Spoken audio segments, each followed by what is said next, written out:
Tá bom? E hoje nós vamos falar sobre o pecado contra o Espírito Santo, tá, irmãos? Que nós conhecemos bem, né? É a blasfêmia, tá? Mas nós vamos entender o que significa blasfêmia, né? Do que se trata. Salvo engano, nós vimos isso também na matéria de pneumatologia. Nós só vamos reforçar, tá?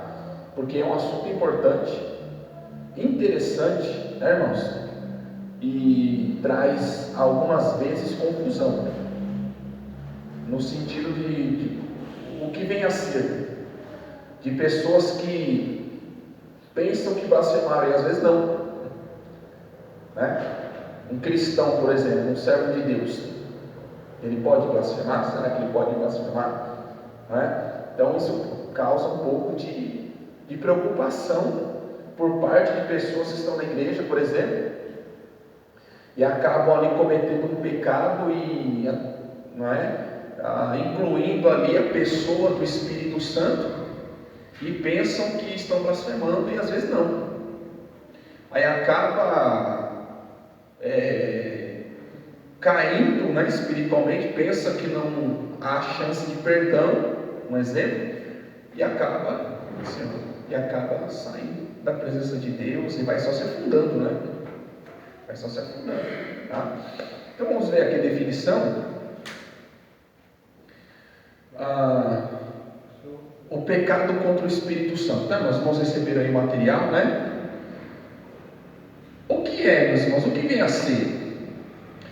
O ato de cometer o pecado de blasfêmia contra o Espírito Santo, ou o pecado imperdoável, consiste, né, mas aqui vem a definição, consiste em atribuir o poder realizado pelo Espírito Santo, as obras do Espírito Santo, atribui-se a Satanás. Tá? Isso é blasfêmia. Sim. Então, nesse ponto aqui, então, imaginamos que as pessoas que vivem na Umbanda, que recebem alguma coisa, eles na verdade receberam algo de Deus, mas eles atribuem a Satanás? Não, porque na verdade a doutrina é outra, né? Quando nós falamos assim, por exemplo, de uma religião espírita, né? Afrodescendente, como a Umbanda, Quimbanda, né? O Candomblé, é outra doutrina. Eles não veem o Espírito Santo ou Cristo como nós conhecemos biblicamente, né? Por exemplo, Jesus para eles tem outro nome, que eu não lembro agora, mas talvez é o Chose, né? Eu não lembro muito bem. Então tem outro nome, eles têm outra concepção a respeito do Pai, do Filho e do Espírito Santo. Não é como nós temos, né? Então, por isso eles não contribuem a isso. Sim. É outra doutrina, né? Para nós, né? Para nós que cremos na Trindade, o Pai, o Filho e o Espírito Santo, né? A Bíblia fala a respeito do Espírito, não é? Como nós conhecemos o Espírito Santo, tá certo, irmãos? E que pode-se pecar contra ele. Pode-se pecar contra ele. Pode-se mentir para o Espírito Santo. Pode-se entristecer o Espírito Santo. E há uma probabilidade, uma chance de blasfemar contra o Espírito Santo, né? O que acontece aqui?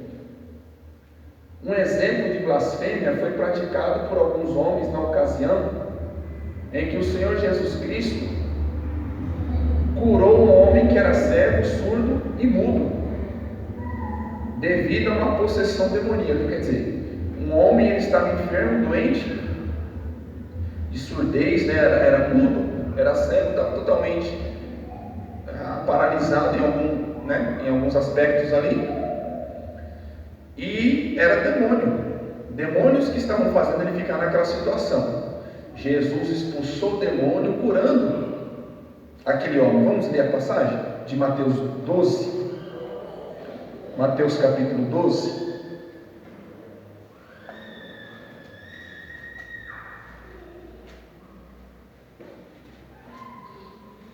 Versículo 31 e 32, tá? Para os judeus, na concepção dos judeus, a blasfêmia seria alguém, por exemplo, perdoar pecados, alguém achar que poderia ser como Deus. Essa foi a acusação contra Jesus. Jesus foi acusado primeiramente ali de blasfêmia. Porque Jesus vai dizer, eu e o Pai somos um. Eles estão achando que Jesus está se colocando no lugar de Deus, querendo parecer o próprio Deus. Então, para a comunidade judaica, para os judeus, seria blasfêmia. Quando Jesus diz assim, os teus pecados estão perdoados, para a visão judaica é blasfêmia. É blasfêmia, né? Exatamente. Mas aí Jesus, ele ensina que a blasfêmia é mais profundo, né? A ideia de blasfêmia é mais profunda. Tá? Vamos ler aqui. Os irmãos podem ler Mateus 12, 31 e 32. Portanto, eu vos digo, todo pecado e blasfêmia se perdoará aos homens, mas a blasfêmia contra o Espírito não será perdoada aos homens. E, se qualquer disser alguma palavra contra o Filho do Homem, ser-lhe-á perdoado. Mas, se alguém falar contra o Espírito Santo, não lhe será perdoado, nem neste século, nem no futuro. Amém? Quer dizer, não há perdão para esse tipo de pecado. Tá? O que eles falaram? Que Jesus expulsava demônios pelo espírito de Beelzebul, por Beelzebul. O que é Beelzebul? É o maioral dos demônios. No Antigo Testamento é Baal-Zebub, né? No Antigo Testamento, Baal-Zebub, o Senhor das moscas, né? O maioral dos demônios. Ou seja, eles diziam que, deixa eu passar mais aqui, irmão. Os fariseus acusavam Jesus de estar associado com Satanás. Ou seja, que Jesus realizava milagres pelo poder de Satanás, né? E procuraram provar isso afirmando que Satanás estava ajudando Jesus a expulsar os demônios das pessoas. Tá? O que Jesus vai contradizer com eles, né? Primeiro, Jesus vai dizer assim, que se ele expulsa Satanás pelo espírito de Satanás, né, por Satanás, o reino de Satanás está dividido. Como é que ele pode expulsar um demônio pelo príncipe dos demônios? Quer dizer, então o adversário está com o seu reino dividido. Satanás não pode expulsar Satanás. Aí Jesus vai dizer, então, por que expulsam seus filhos? Ou seja, dos fariseus. Mas, se eu expulso os demônios pelo dedo de Deus, pelo Espírito de Deus, consequentemente é chegado a vós o reino de Deus.